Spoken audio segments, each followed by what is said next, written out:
Standard Time. Assalamu alaikum. This is Radio Pakistan. The news read by Ayesha Nayab. First, the headlines. President has urged educational institutions to impart market-oriented education to youth to meet the requirements of the modern age. Pakistan and Uzbekistan have signed a protocol on establishment of Joint Security Commission to enhance bilateral cooperation in security-related matters. Minister of State for Information and Broadcasting says country's exports have reached $9.5 billion during the past 4 months, showing an increase of 25% in the same period last year. Modi-led fascist Indian government has ordered deployment of an additional 5,000 troops to strangulate the voice of freedom in illegally occupied Jammu and Kashmir. In Afghanistan, 19 people were killed when 2 explosions followed by gunfire hit a military hospital in Kabul today. In the ICC T20 Cricket World Cup, Pakistan will take on Namibia at Abu Dhabi tonight. And now the news in detail. President Dr. Arif Alvi has called for a paradigm shift in education sector in order to meet the challenges and better compete with the world. Addressing the convocation of Quaid-e-Azam University in Islamabad today, he stressed for promotion of higher education and equipping the youth with information technology in order to change the destiny of the nation. Dr. Arif Alvi said, "We are faced with resource constraint, but we can increase the number of IT graduates by increasing the component of virtual education." The president urged educational institutions to impart market-oriented education to youth to meet the requirements of industries and the modern age. He said Pakistan is emerging as a nation with a specific goal and destination. Pakistan and Uzbekistan have signed a protocol for establishment of Joint Security Commission to enhance bilateral cooperation in security-related matters. The signing ceremony held in Islamabad today was followed by the inaugural session of the commission formed under the protocol.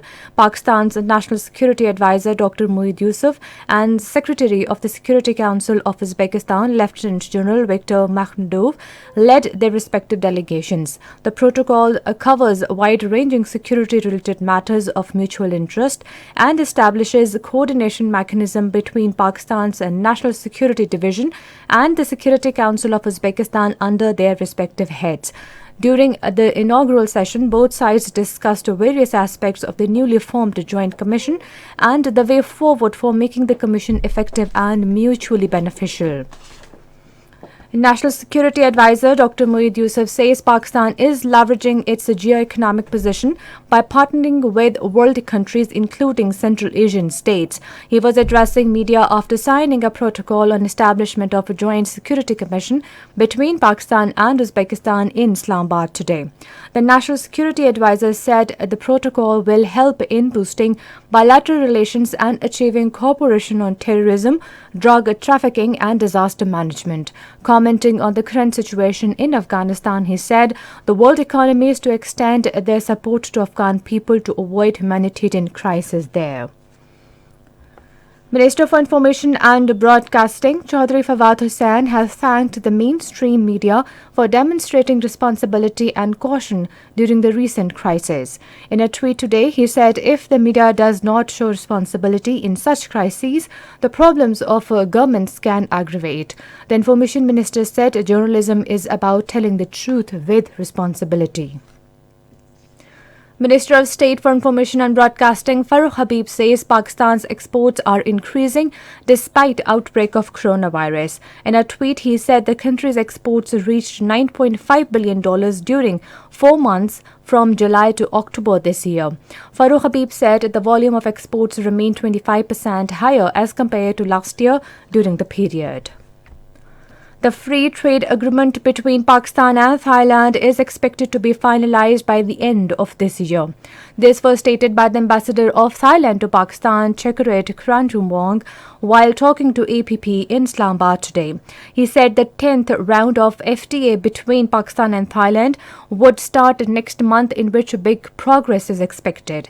The ambassador said the two countries are in a process of finalizing offer lists on 200 priority items under a proposed bilateral free trade agreement. This is Radio Pakistan. Pakistan International Airlines have started direct flights to Najaf in Iraq, while special direct flights for Baghdad would also be resumed soon. The PIA spokesman Abdullah Hafiz Khan said the national airlines scheduled flights would further strengthen ties between the two brotherly countries. He said the PIA special flight operations to Najaf are very successful. Pakistan Friendship Square was inaugurated in Wuhan city of China's Hubei province today. Pakistan's ambassador to China, Munal Haq, and representative of Hubei provincial government and Wuhan city jointly attended the inauguration ceremony. Speaking on the occasion, Pakistan's ambassador said the China-Pakistan Friendship Square reflects the great affinity and solidarity, deep love, trust and respect between the two countries and their people. In Indian illegally occupied Jammu and Kashmir, Modi-led fascist Indian government has ordered deployment of an additional 5,000 troops to strangulate the voice of freedom in the held valley. Indian Home Ministry official, while confirming the deployment of 50 extra companies in occupied territory, said 30 companies are being deployed in Srinagar alone. He said occupation regime has allotted land to 8 locations in South Kashmir for construction of permanent camps for paramilitary personnel and their families. Meanwhile, in a statement in Srinagar, All Parties Hurriyat Conference Vice Chairman Ghulam Ahmad Gulzar said a ruling fascist regime of India is making systematic efforts to terrorize Muslim population in the occupied territory. On the other hand, India has ordered setting up of a special agency in the name of State Investigation Agency in Indian illegally occupied Jammu and Kashmir to further tighten news around the Kashmiris. In New Delhi, amidst heavy police presence, scores of students of Jawaharlal Nehru University held a protest demonstration against the ongoing anti-Muslim violence by Hindutva mobs in the northeastern state of Tripura. A Muslim hawker, Amir, was forced to chant Jai Shri Ram after being beaten up by Hindutva terrorists at Aligarh in the Indian state of Uttar Pradesh. The Chaman-Boldak border between Pakistan and Afghanistan have been reopened.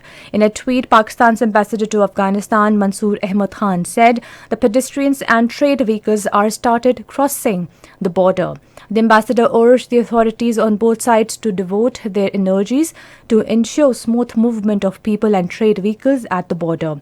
In another tweet, Ambassador Mansoor Ahmad Khan said Pakistan has waived off visa processing charges by Nadra for Afghan citizens till the end of this year. He said this is in pursuance of the decision of Prime Minister Imran Khan to facilitate Afghan nationals' travel to Pakistan. In Afghanistan, at least 19 people were killed and 50 others injured when 2 explosions, followed by gunfire, hit biggest military hospital in Kabul. In a statement, Afghan Interior Ministry spokesman Qari Saeed Khoste said explosions took place at the entrance of the Sadr Mohammad Dawood Khan Hospital. UN Secretary General Antonio Guterres has called for vaccine equity and continued vigilance against coronavirus as global COVID-19 deaths exceeded 5 million. In a statement, he said human family crosses a painful new threshold as a devastating milestone reminds us that we are failing much of the world. He urged world leaders to fully support the global vaccination strategy with urgency and address funding gaps and coordinate their action for success. In the ICC T20 Cricket World Cup at Abu Dhabi, South Africa beat Bangladesh by 6 wickets.